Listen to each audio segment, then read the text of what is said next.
7 ગુજરાતનો અવાજ। નમસ્કાર દર્શક મિત્રો, i7 ન્યૂઝ ગુજરાતીની સાથે હું છું આપની સાથે પાયલ બામભણિયા। તો જોઈએ આજના મહત્વના સમાચાર।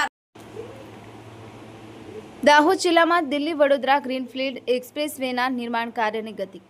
દાહોદના ઝીરસીદગઢ પાસે હાઈવે કામગીરીની મુલાકાત લઈ સ્થળ નિરીક્ષણ કરતા કેબિનેટ મંત્રી શ્રી નીતિન ગડકરી।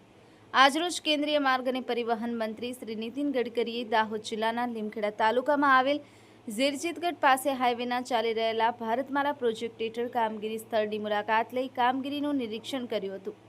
દાહોદ જિલ્લામાં ભારતમાલા પરિયોજના હેઠળ Delhi Vadodara greenfield એલાઇનમેન્ટના EPC package 26 અંતર્ગત 8 લેનના એક્સપ્રેસ કંટ્રોલ્ડ એક્સપ્રેસ વેનું નિર્માણ કાર્ય પ્રગતિમાં છે। આ પ્રોજેક્ટ હાથિયાવણ ગામ નજીક હડફ નદીના પુલ પછીથી શરૂ થઈ અંદાજે 32.835 કિલોમીટર સુધી વિસ્તરેલો છે।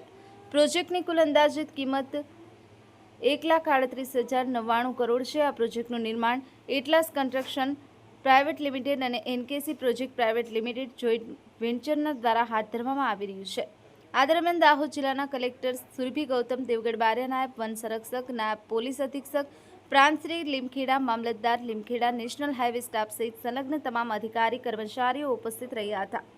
આ એક્સપ્રેસ વેના નિર્માણથી દાહોદ સહિત પૂર્વ ગુજરાતમાં ઝડપી અને સુરક્ષિત માર્ગ પરિવહનને પ્રોત્સાહન મળશે। આ ઉપરાંત મુસાફરીનો સમય ઘટશે, વેપાર વાણિજ્યને વેગ મળશે અને સમગ્ર વિસ્તારના સામાજિક તથા આર્થિક વિકાસની નવી દિશા મળશે। i7 news Gujarati, Dahod.